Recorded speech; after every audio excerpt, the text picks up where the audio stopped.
One of the culture that we would like to create in the church, in the house, is the love of God's Word, particularly with the physical Bible of the Word of God. Kaya we always encourage everyone, no?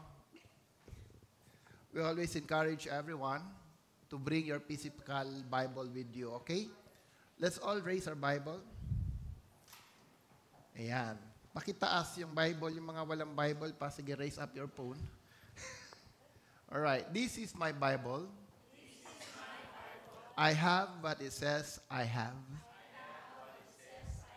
I am what it says I am. I can do what it says I can do. Today, my mind is alert. My heart is receptive. I will be a recipient of the revelation of God's Word, and I will never be the same. In Jesus' name, amen, amen, and amen. Matanong ko lang, gaano nyo ba kamahal ang physical Bible with you? No? Ha? No, physical Bible. Oh, yeah. Sorry. Yung ating mga kids, pwede na po kayong pumunta sa inyong schools with your teacher. Pwede na po. Sige. Okay. If you want to grow in the Lord, there's no other way but for us to love and continually meditate and read on His Word. Okay, dito na kayo sa akin mag-focus. Huwag na po kayo mag-focus sa mga bata dahil hayaan nyo, mga bata yan. And we believe as a child, marami pa yung mga limitations. So please let us focus in the Word of God today. Okay? So prepare your spirit, prepare your heart. Be a recipient of the Word of God this morning.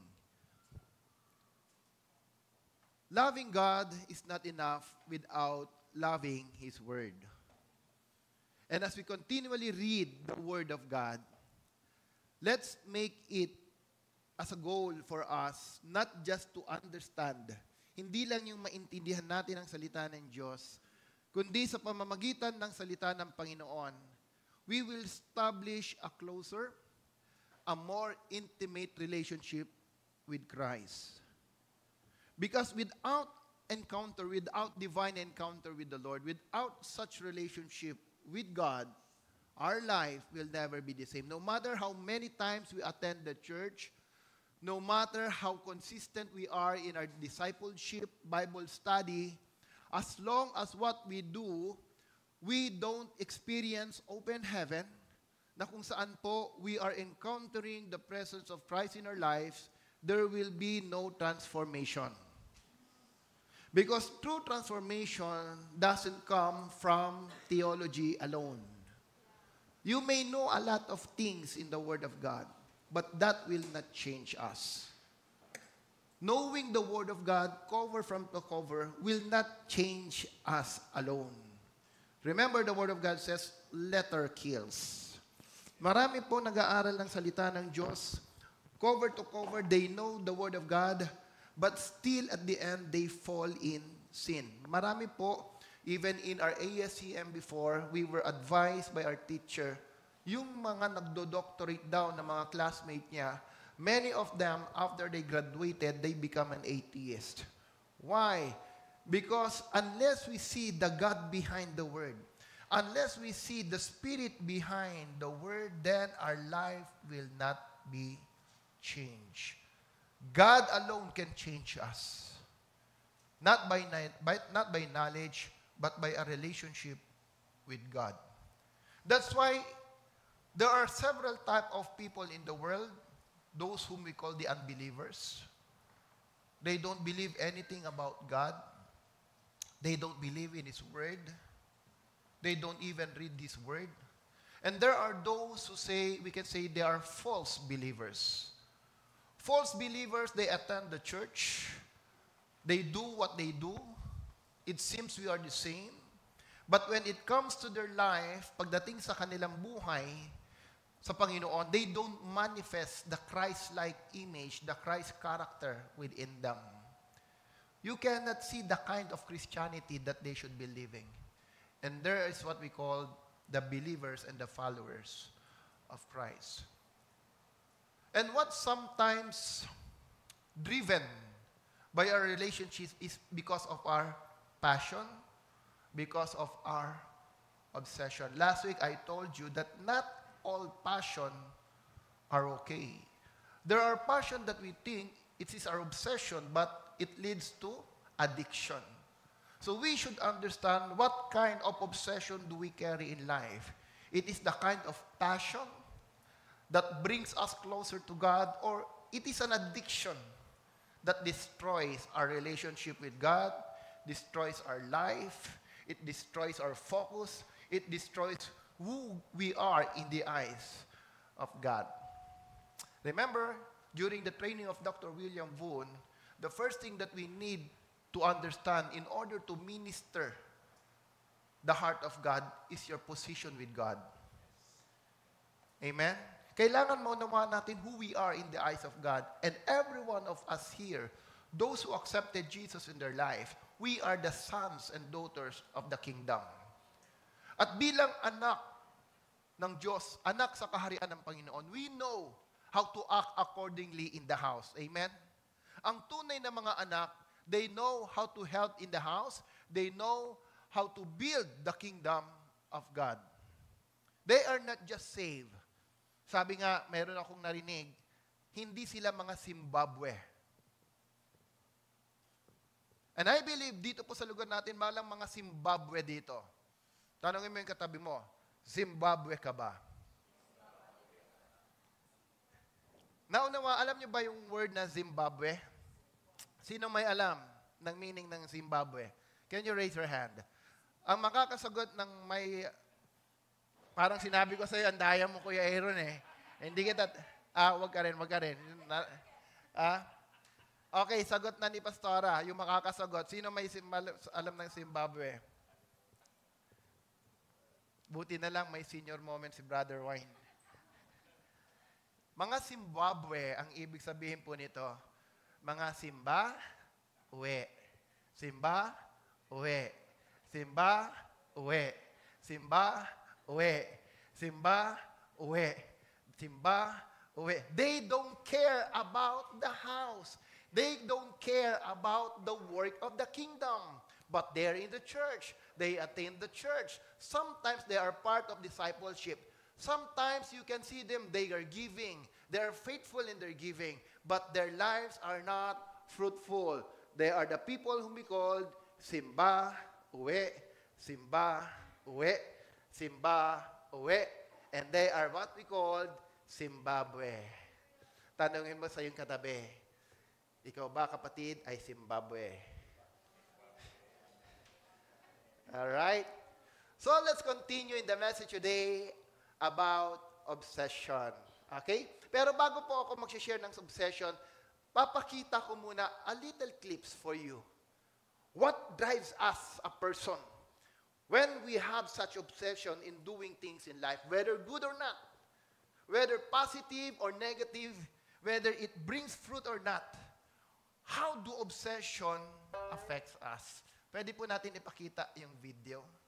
Can you close the light para kitang-kita nila at makita nila kung gaano ang epekto ng obsession sa atin. Pati ito. Yan. May audio yan, may video, may audio yan, di ba? Sige. Sige, pakita.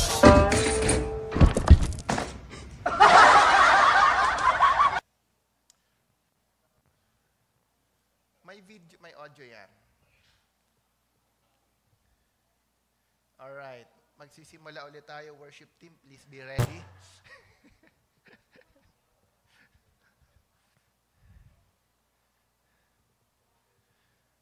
Alam niyo, nung nakita ko ang post na to, natuwa ako doon.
ating bridge ng songs ng worship kanina?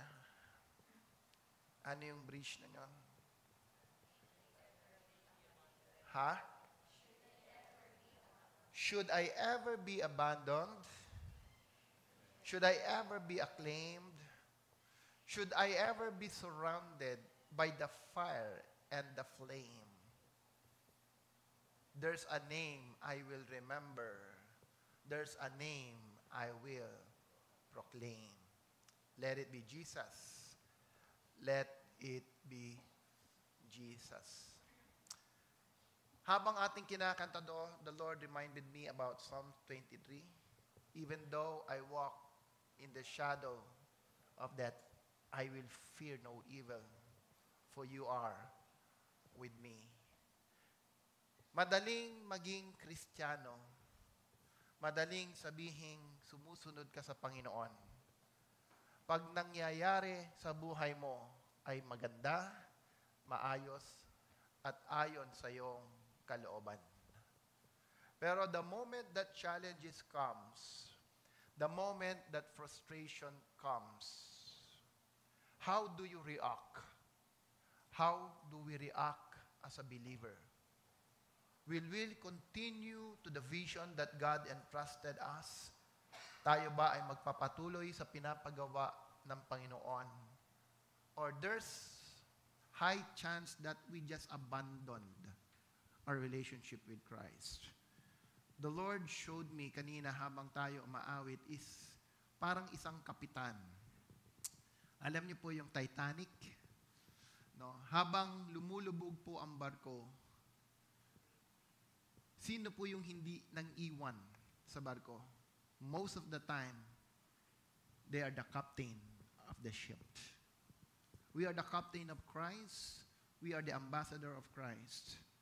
Therefore, what the Bible tells us in Acts 20:24 should manifest in our life na ang buhay ko ay walang kabuluhan, maliban malakaran ko ang pinapagawa ni Kristo.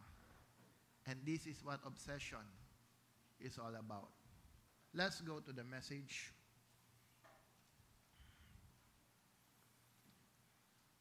What is consuming passion? What is a consuming passion? Can we read? Consuming passion is an obsession, a zeal with something you pursue, you chase earnestly, without feeling tired, without expectations, anything in return. A true obsession, a true passion, a person with obsession and a true passion will never get tired in what he do. Hindi yan napapagod. Hindi mo makikitaan yan ng pagkaantok, pagkatamlay, pagkatamad sa gusto niyang gawin. Look at this. Pag tayo po ay nasa sinihan, yung obsessed na obsessed ka na doon sa climax nung palabas na papanoorin mo. No? Yung climax na, ihing-ihi ka na, hindi ka pa rin makatayo. Wala na kasi sigurong sinihan ngayon kaya hindi nyo na ma-experience yung iba. Netflix. Pwede mo namang i-post yun. Ang sinihan, nagbayad ka, wala kang magpo-post yun eh. Di ba? Ihing-ihi ka na because you are so obsessed kung ano yung magiging continuation dahil ang ibang palabas, one time lang yung kanilang showing. Pag na-miss mo yun, hindi mo na makikita. Yung iba, uulit ka, another showing, matagal. Mayroon pa bang ganun ngayon na, ano na ngayon, puro one-time showing na lang. Mga one-time showing. Dati pwede mong ulitin. So, hindi ka tatayo. Why? Dahil gusto mo siyang makita. No? Pero sa loob po ng church, isang oras na nga lang, inip na inip pa. True or not? Minsan tayo, isang beses na lang sa isang linggo, dumarating sa simbahan, pagdating pa lang, ang iniisip na natin kung anong oras ang uwian. Praise God, walang mga Zimbabwe dito. Amen. Sabi mo nga sa katabi mo, buti na lang, hindi ka Zimbabwe. Alright? So, obsession, it is a zeal. I always hear from Dr. Voon, he always remind me, create a zeal in the heart of the people for God. Always create that zeal in the heart of the people. Without such kind of zeal in the Lord, hindi po tayo magkakaroon ng appetite to read His Word. We will not worship God the right way na kailangan po. Even we are singing here in front, if we don't have a zeal of God, ramdam mo sa tao that he is not ministering before the Lord, he is just serving for God. Na-mention nga ni Ate Princess kanina about our discipleship last week ni Kuya Aaron. At I felt at that time na I need to minister the Word of God doon sa situation ni Kuya Aaron. So, while we are ministering, I'm ministering the Word of God to his life para makita niya yung situation, ano bang sinasabi ng Diyos on his situation. Naka 45 minutes na po kami in sharing. Alam ko, excited si Kuya Aaron na habang nagbabasa, hinihintay niya kailan kaya mag-start ang lesson namin. No? Ready pa siya. But I cut it after that. Why? Because discipleship is not a program. Discipleship, what we are using, the one-to-one, it's just a tools. Discipleship is about relationship. It's about bringing people to Christ. It's about transformation. What is a lesson if it doesn't minister to the need of a person? What is a lesson kung hindi naman yun relevant sa kailangan ng taong dinidisciple natin? So please, people of God, be careful with the discipleship. I am blessed na nakikita ko po, we are so active in doing it. Yung mga dating hindi nagdi-disciple, hallelujah, ngayon po nagpo-post ng picture. Masaya akong nakikita kayo.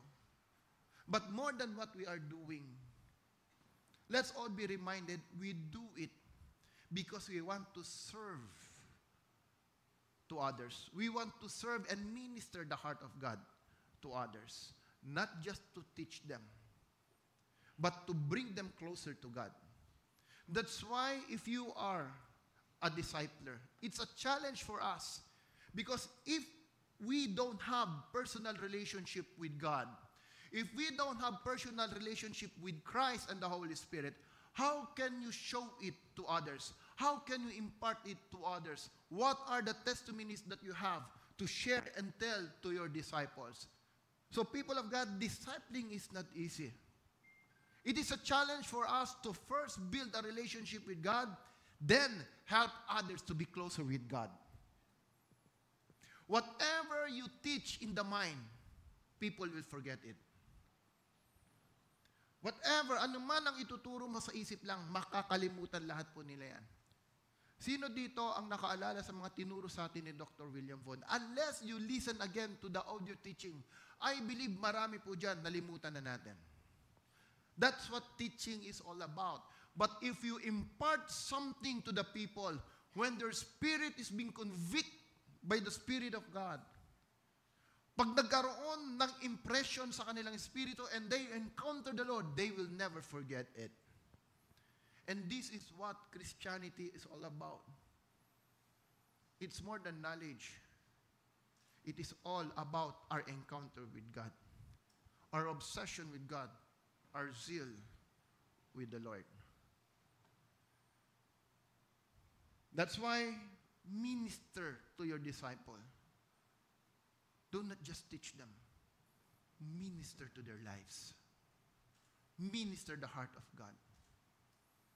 If it takes just prayer and coffee fellowship, just do it. Kung yun ang kailangan, just do it. We can impress people with what we know. Do not impress them. As Dr. William Vaughan says, knowledge convince people. But the Spirit of the Word of God convict people. We don't want to convince people. We want them to be convicted by the Word of God and through the Holy Spirit. When you have obsession, passion, there are common things that you will see. When you have obsession, when you have such zeal, when you want to chase something, kaparehas po nung pusa, when we want to chase something, you will observe there is a consistency of time, place, and alliance. Whatever you do, when you create such obsession, there is a consistency of time, place, and alliance. Lagi pong magkakasama yan. When you are obsessed of something, fix ang time, fix ang tao, at laging fix ang lugar. Obsession defines who we are, as shaped by your vision, by your culture, by your environment, or by your upbringing. Marami pong influence. There's so many variables on why you are so obsessed with something.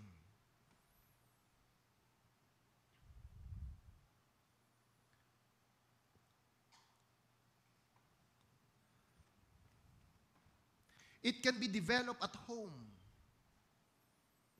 with your culture, with your environment, your peers, and with your vision.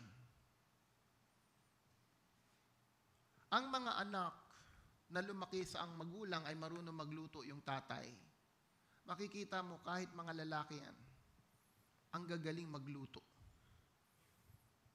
Uy, napa-amen. It shows. Di ba? Pero alam nyo ako, dumating din ako sa time na one of the things na na-obsess ako, at until now mayroon akong ganong obsession is, ayaw ko ng magulong gamit. At makikita mo kahit sa park ng sasakyan, gusto ko pantay ang gulong sa guhit. Kung mayroong guhit yung aming paradahan, dapat yung likod at harap pantay yan. Noong ako'y bata, di ba mayroon ang mga stereo po doon, malalaki, may mga speaker na malalaki. Pag ako naglinis niyan, alam mo kung ako naglinis o kaya si mami. Kasi ang obsession ko nun, gusto ko pantay-pantay. May panukat ako na ruler, gaano kalaki yung gap. Hindi pwedeng magbabago. Why? Pag nakita kong magulo, nadadala ko until now, ang gulo rin ang utak ko. Mayroon bang ganun sa atin na pag magulo ang lugar mo, magulo ang utak mo?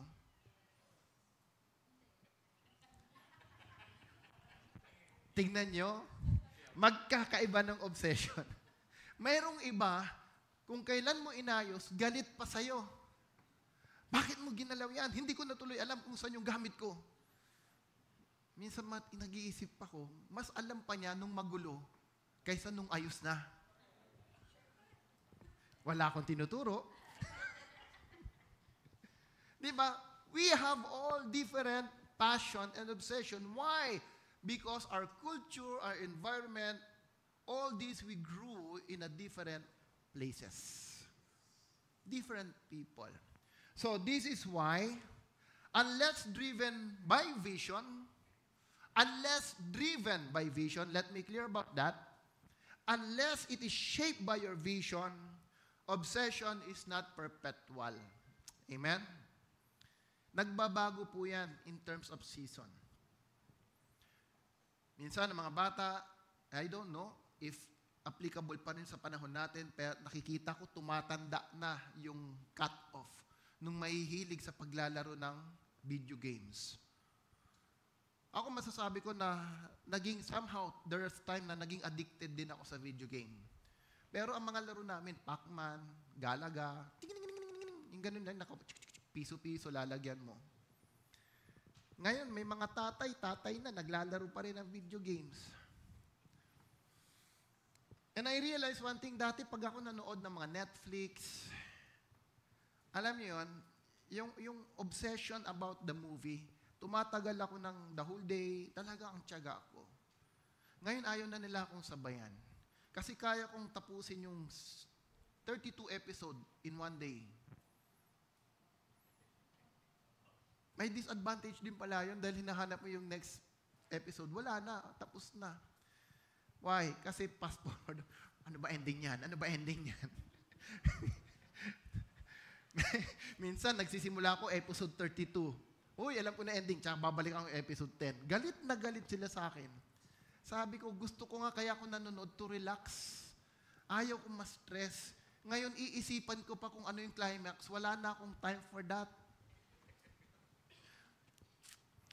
May Netflix kami, meron kaming Walt Disney. Wala akong katsaga-tsaga manood. Wala. Manonood ako, nakita ko, mukhang maganda to. Well, ang mga movies ngayon, hindi na 1.5 eh. 5 minutes lang, tapos na eh. Fast forward ka uli, ano ba ending? Minsan nakikita ko ni Ate Del, yan na naman, nagpa-fast forward. Nanunood din pala. Yan na. Ha? Wala rin akong hilig sa reels eh. Unless DPWH yan. Galing kay Jassy. No? It changed. Obsession changed. And praise God. Praise God kung nagbabago. Why?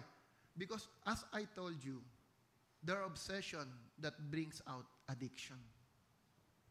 Eh kung hindi magbago yan, di forever ka nang addicted sa games. No? Eh nung panahon po na ni Brother Wine, buti na lang, snake, ano yan? Snake and ladder lang. Ang bagal pa nun. Di ba? Ang bagal pa nun, hindi pa siya makataas. Ngayon, ang bibilis na. Alright, continue. Obsession. Again, and again, and again, and again. Let's all be reminded, everything that we do, it is always a condition of the heart. Everything is a matter of the heart. When your heart is good, all that you will do is good. But if your heart is bad, no matter how right you think what you are doing, it will never be good.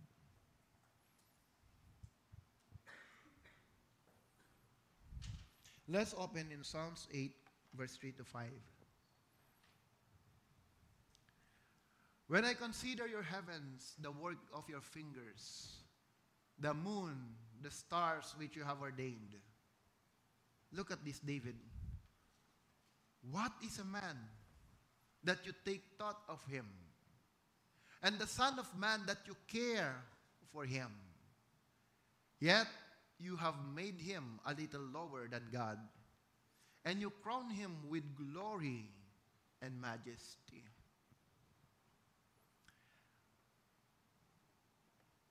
Around 1986, look at me first. After every school year, kami po ay pumupunta ng Zambales as a family. Every year yan. Kasi nandoon po yung ancestral house nila daddy. Yung lolo ko, lola ko sa Iba, Zambales. At magdandoon kami magpipinsan, nagkikita-kita kami. Nagdadala kami ng banig along the shoreline. At natutulog po kami doon, nagkwekwentuhan kami. And during those times, wala pong handphone, kaya ang bituin, nakikita mo, wala sa baba, kundi nasa langit. Ngayon siguro, dahil ang daming handphone, mukhang bituin na yung lupa. Imagine mo, puro ilaw. Na-imagine nyo? But before, wala namang handphone eh. Ang gamit lang natin nun, beeper. Diba? Tsaka landline lang during those time. Pag humiga ka doon sa banig at the middle of the night, kitang-kita mo yung mga bituin. Have you experienced that? Nakaranas na kayo?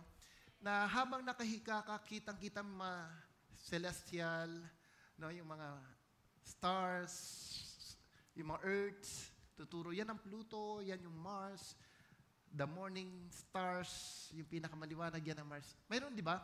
Sa province lalo na. So habang tinitingnan mo, I realize, it's like David.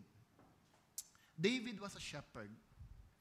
And according to some scholars, during this time, David must have thought or remembered those days na siya po ay nag-aalaga ng mga tupa and he was in the middle of the night looking at the heaven and earth. At habang tinitignan niya, nakita niya yung lawak ng langit. Imagine that. Nakita niya yung lawak ng langit at habang nakikita niya yung lawak ng langit, he remembered about the works of God.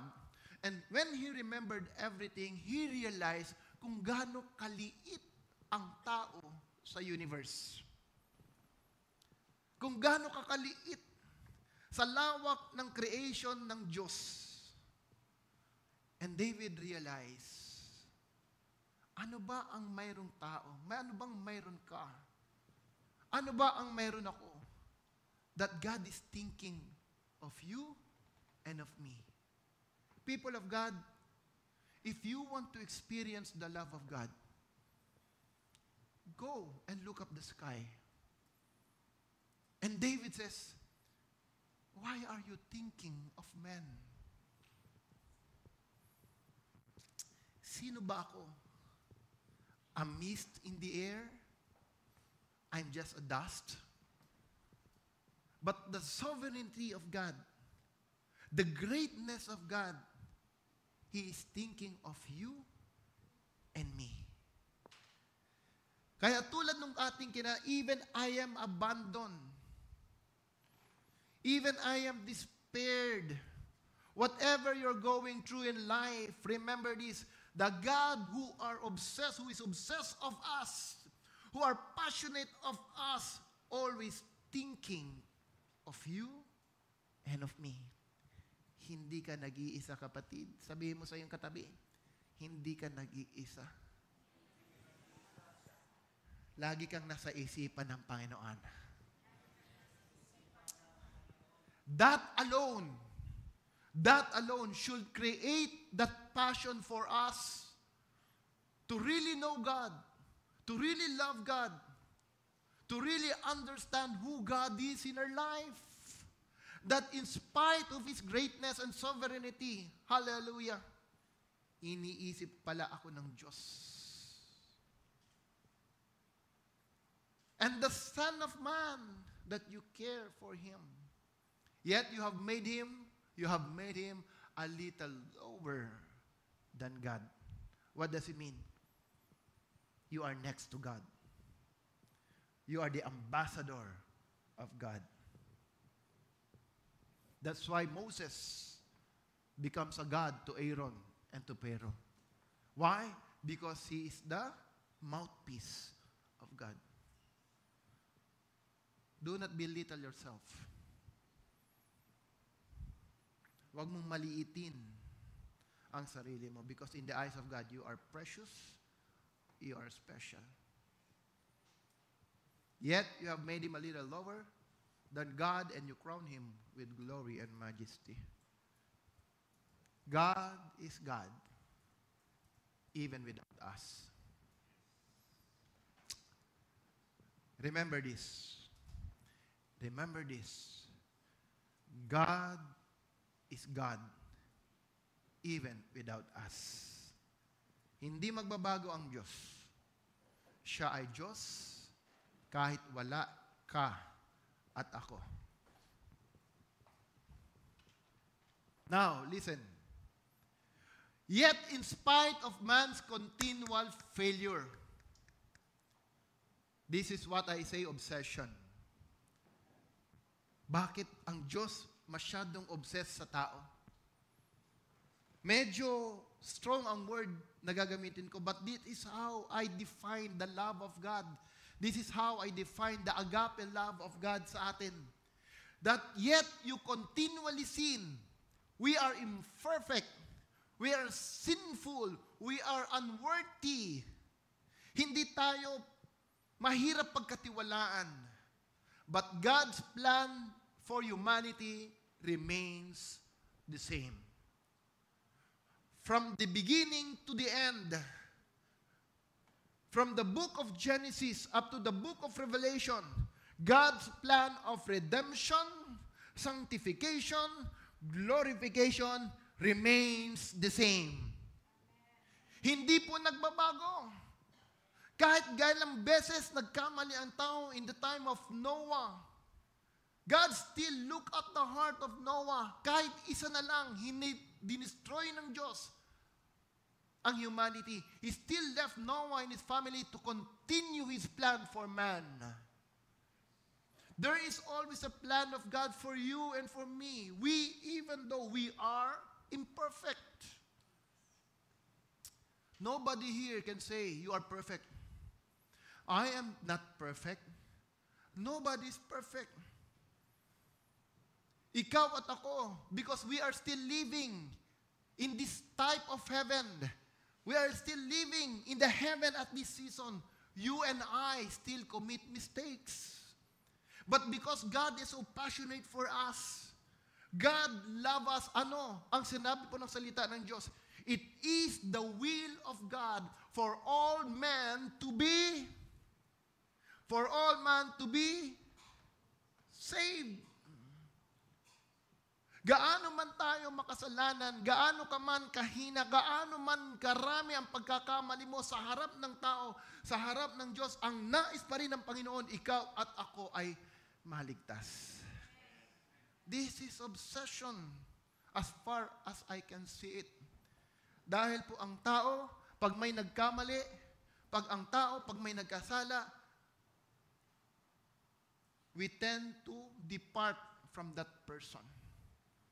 We go out from that relationship, but not God. But not God.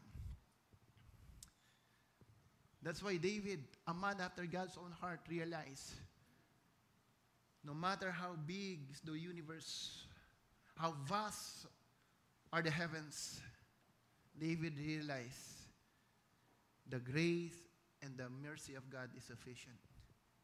What is man? Sino ba ako na lagi mong iniisip? Amen?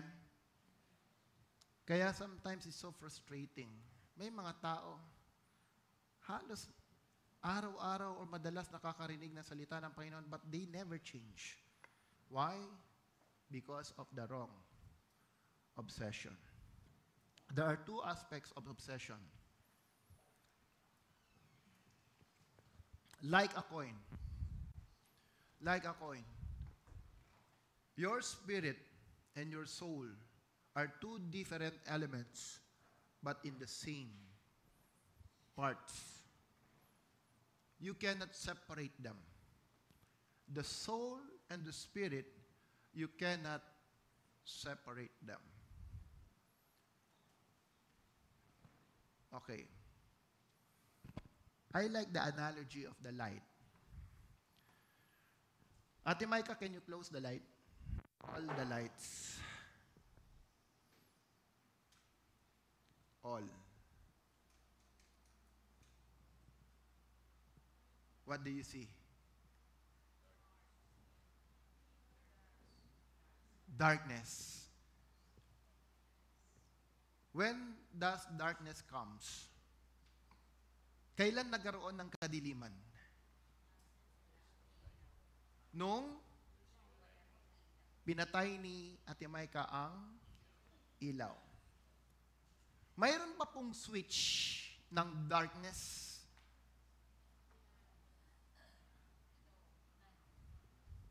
Ate Micah, paki-off nga yung darkness.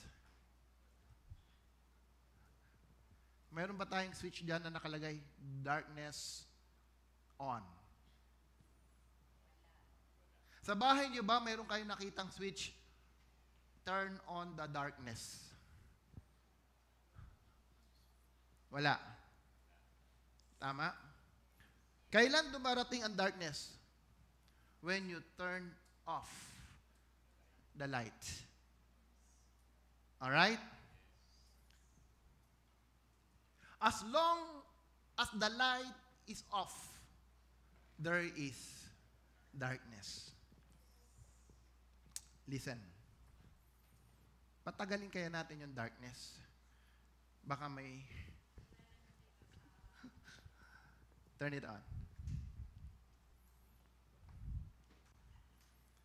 Because we are comprises of the soul and the spirit, darkness is inherent in the man.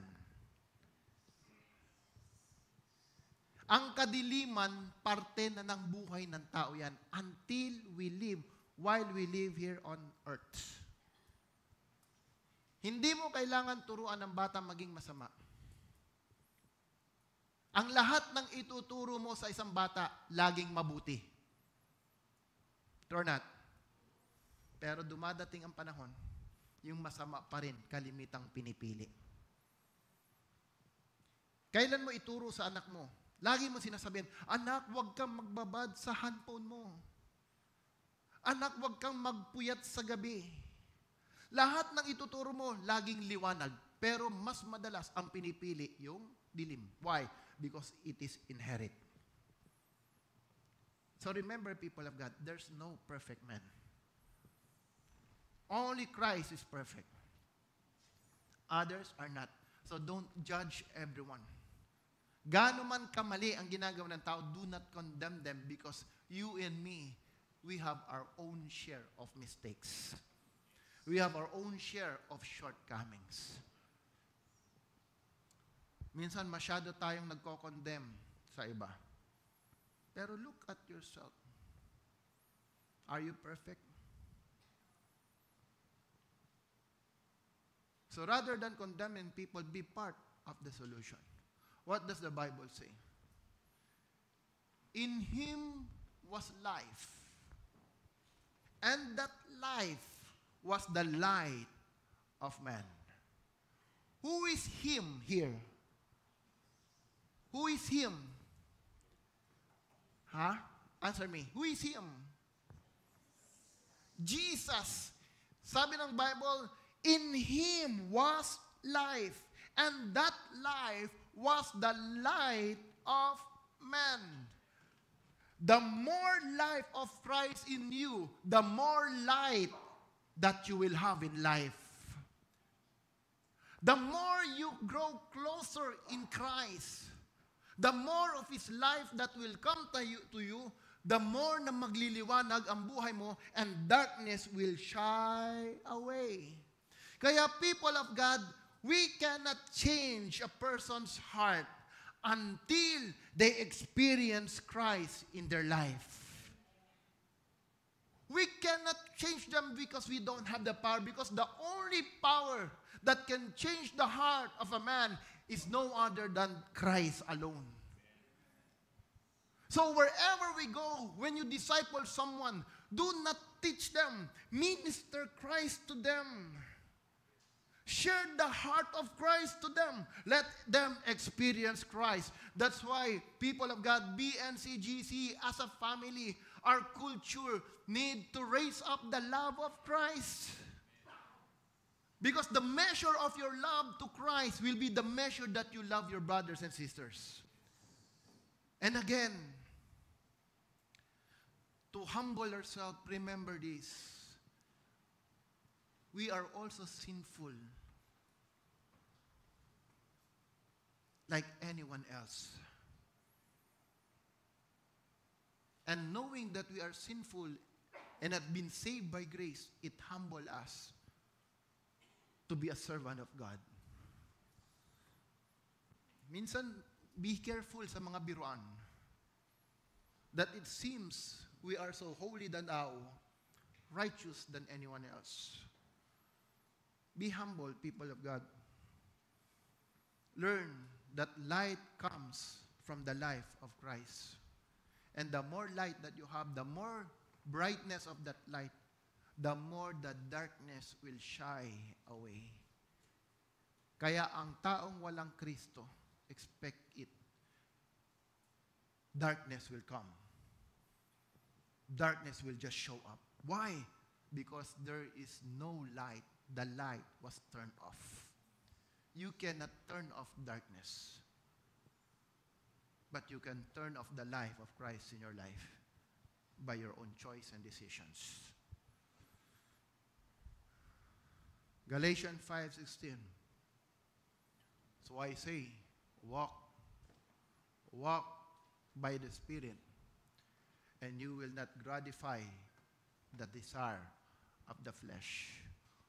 Walk in God. Walk in the Spirit.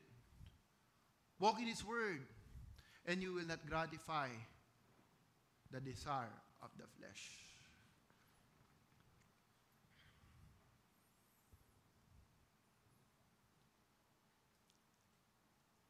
What is the negative side of obsession? What is that kind of addiction?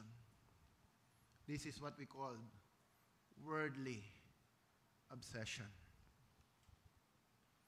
Say, worldly. What is a worldly obsession? Being consumed by something that drains your time, your energy, your focus. Either leading to harm or disappointment. May mga tao, they are so consumed by hatred and they cannot just forgive others. They are so much consumed by the pain of the past. That's why giving forgiveness is not easy for them. They are traumatized by what they experience in life. That's why they cannot just forgive. May mga tao naman, they work so hard, day and night. Hallelujah. You will be amazed. Gabing-gabi na nagtatrabaho pa. Hindi to yung mga night shift ha. Ang sinasabi ko, may morning shift na, may night shift pa. Ang sabi ng salita ng Panginoon, pagdating ng gabi, matulog ka na. Magpahinga ka na. Science says that it is not good for us to stay awake at night. Pero there are those people who stay still awake at night. Why? Because they are so obsessed by what they do. Pero isa lang masasabi ko, I observe. Kahit gaano kapuyat mo, it will not guarantee success. Try not. Kahit gaano kapuyat mo, most of the time, it will not guarantee success. That's why there's a saying, work smart, not work hard.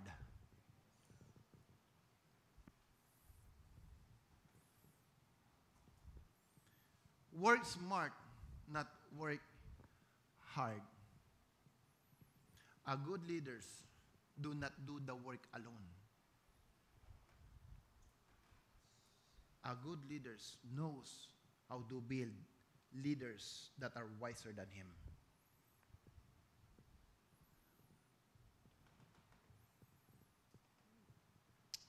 There is a series, ewan ko kung napapanood nyo, ang title niya is The Apprentice. Sino ang nakapanood nito? The Apprentice. Brother Wine. Talagang pares tayo ng edad. Pero hindi naman ganun ka-late yun. Kaya naman. Ha? Hindi. Mga 2000 yun. The Apprentice. Ito po yung kay Donald Trump. Ang apprentice na yan, ang story niya is, he will gather intellectual people, those who graduated top on the universities. Igagather niya yan. Different courses yan, hindi pare-pares ng course. Pag mayroon siyang isang project na gagawin, for example, a new building development, may new business siya na gagawin. From this apprentice, dito siya magkakaroon ng series of testing until isa na lang ang mananalo. At yung mananalo, he or she will be appointed as the project manager of that new building. Ganun po siya mag-design. At habang nanonood ako, grabe yung mga question, practical ang application niya. Practical. And every business venture na mayroon po si Donald Trump, he always look for the right apprentice to manage the business. He don't micromanage his business. Otherwise, hindi po siya magkakaroon ng maraming businesses. A true leader has to raise up strategic people. Whose attitude is that? God. Every time God moves on earth, He's always looking for the strategic man. He's always looking for the strategic person. When He created a nation, He looked for Abraham. When He wanted to deliver Israel from the hands of Egypt, He raised up Moses. When it's about time for them to cross over the promised land, He raised up Joshua. When He wanted to speak to kings and to the kings, He raised up prophets and judges. There is always a man when God looks. That's why leadership is not a position, it's a function. And leadership is the result of the right influence. Surround yourself with the right people, with the strong people, and you will be strong. Surround yourself with the wrong people, you will be weak. As simple as that. Worldly obsession, people who are consumed in the association, time, place, that drain their energy and their focus. They are so obsessed of what they're doing. They don't even think how to get out of it. People of God, remember this. In everything that we do, there is no perpetual. Walang habang buhay. The only permanent thing here in our earth is change. There's always a way to change our life.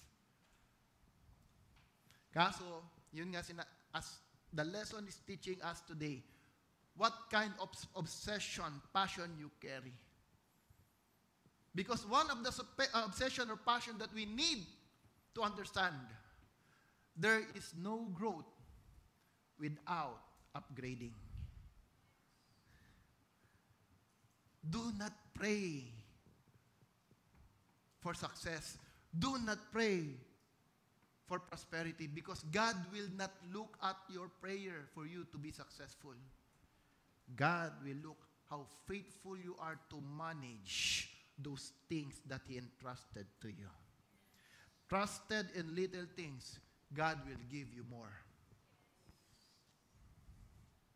Pero kung sa maliit na bagay, hindi tayo mapagkatiwalaan ng Panginoon, how can the Lord trust us with many things? Kahit gaano ka manalangin, sabi nga ni Dr. Miles Monroe, God will only answer your prayers that you can manage. Anything that you cannot manage, God will not give it to you. Or if ever God will give you something, if you don't know how to manage it, you will lose it.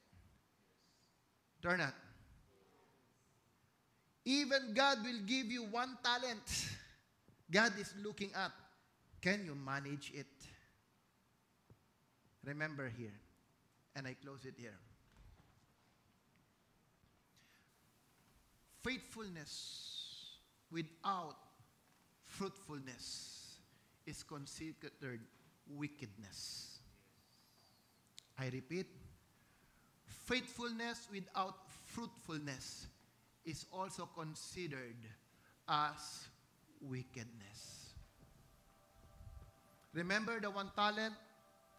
Anong ginawa po ng tao? He kept it. Itinago niya, wala siyang ginawa. Anong sabi ng Diyos? You are wicked. People of God, there are characters in the Bible that shows us. Can we all stand?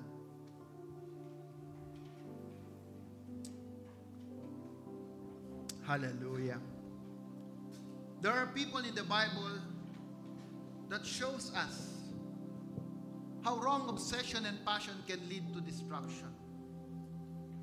Balaam associated himself with the people that don't want to change.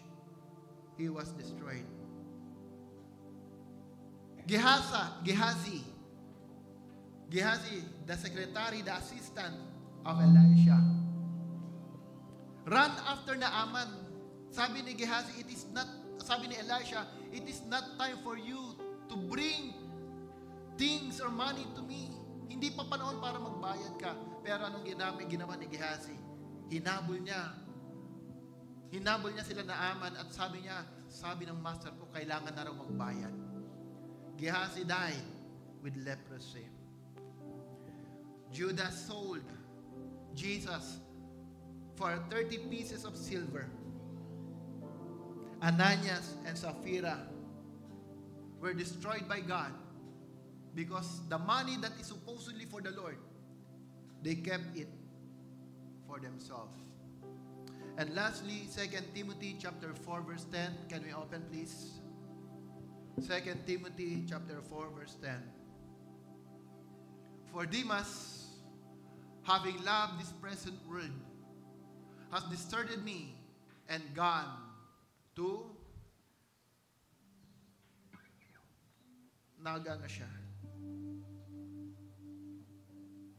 Galatia, Thessalonica. Again, for Demas, having loved this present world, has deserted me and gone to Thessalonica. Ano bang meron sa Thessalonica? During that time, this is a place of, sinasabi nila is a place of the center of trading. A center of trade.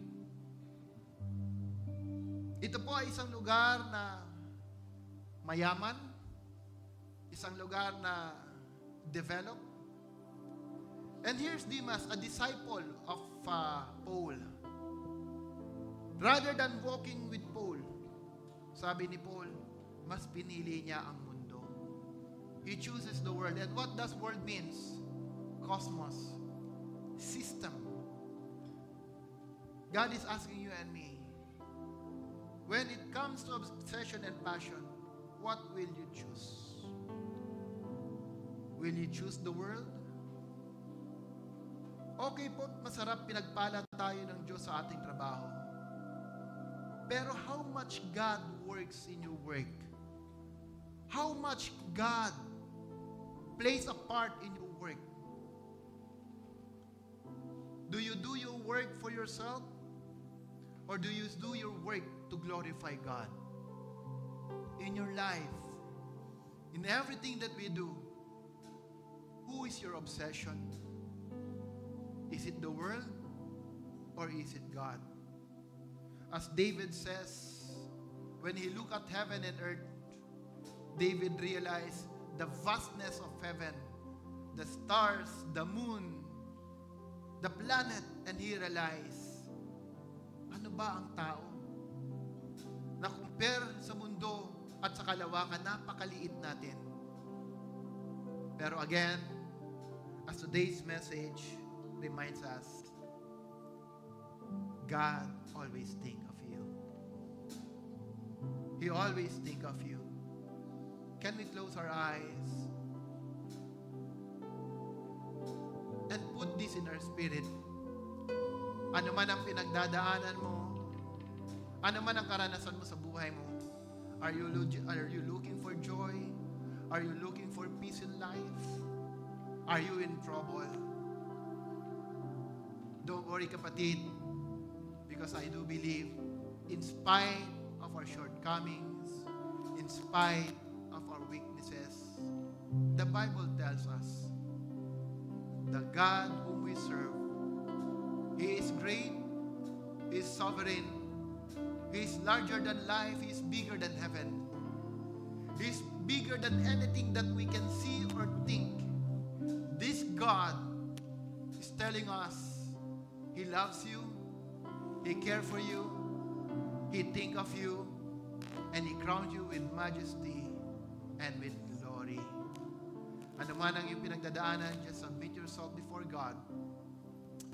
And God, whatever the messes in our life, God can restore it. God can put it in order. All that we need to do, submit ourselves before God. Surrender ourselves before Him. Hallelujah. As we sing this song, make it as your prayer, and with all humility, allow God and the Spirit of the Lord to move in your life this morning. Hallelujah. I surrender all. I surrender all. He, blessed Savior, I surrender. I surrender all. I surrender all. I surrender all. I surrender all. All to Thee, my blessed Savior. All to Thee, my blessed Savior. I surrender all. All to Jesus I surrender.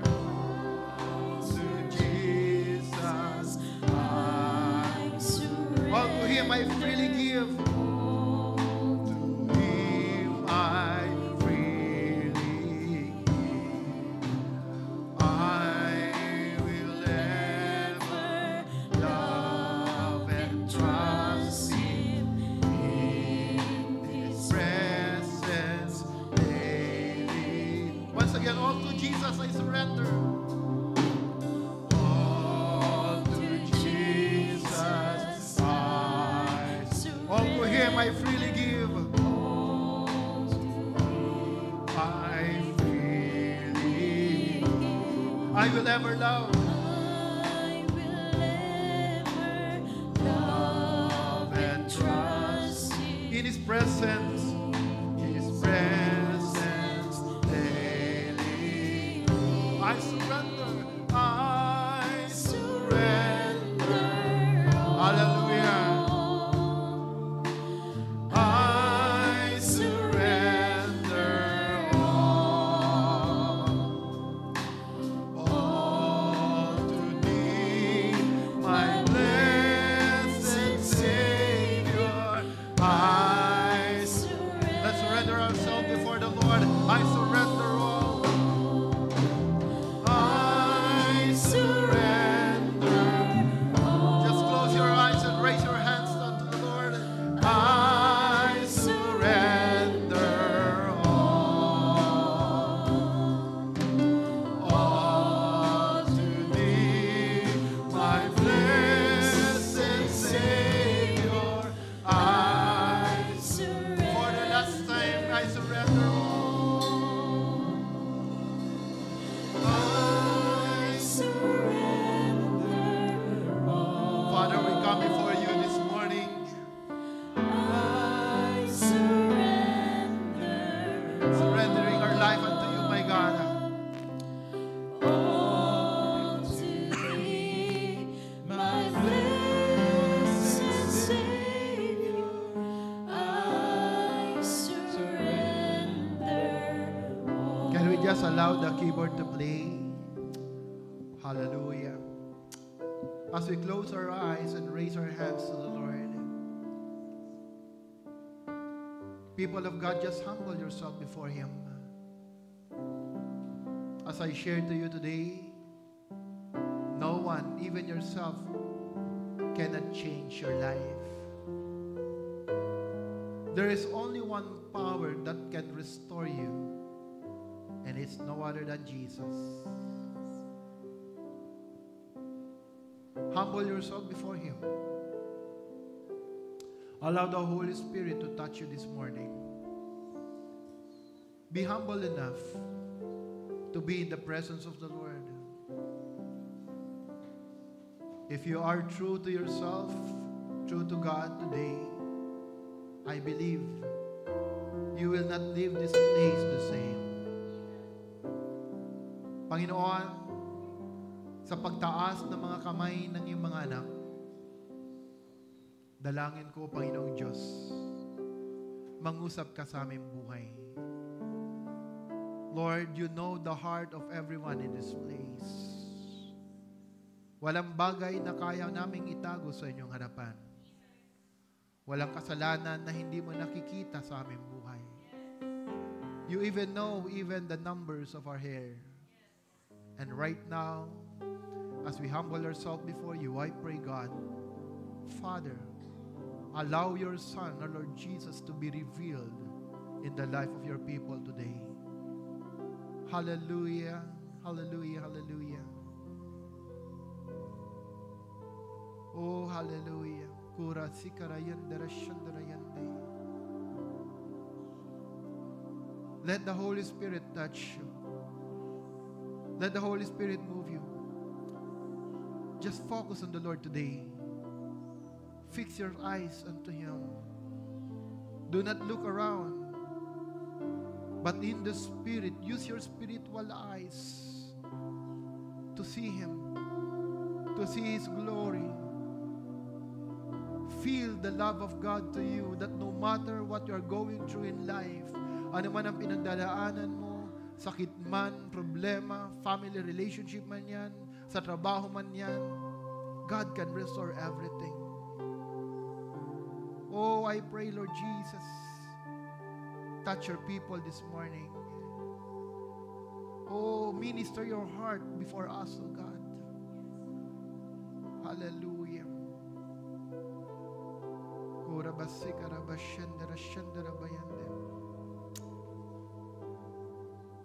Be obsessed with God. Priority God in your life, and God will make you the priority in His eyes. Hallelujah. Come on, just talk to Jesus today. Allow the Holy Spirit to move. Come on. Just talk to Him. Let the Lord minister to you. Maging ako man, wala akong kakayahan na baguhin ang buhay mo. But if you are here in this place right now, I do believe you are looking for change.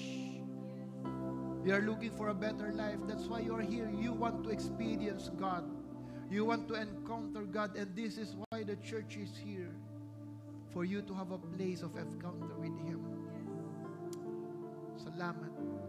Salamat. Salamat, Panginoon, sa iyong kabutihan. Oh, patuloy kang pumilos, Panginoon. Hallelujah. We praise you. We worship you. Oh, we give you glory. And we submit our life unto, my God. Continue to minister to your people, Panginoon Diyos, in our work, in our family, wherever we go, in the school, saan man kami magpunta, Panginoon. We pray that for your presence to be with us always, O God. Salamat. Salamat, Panginoon. Hallelujah. In Jesus' name.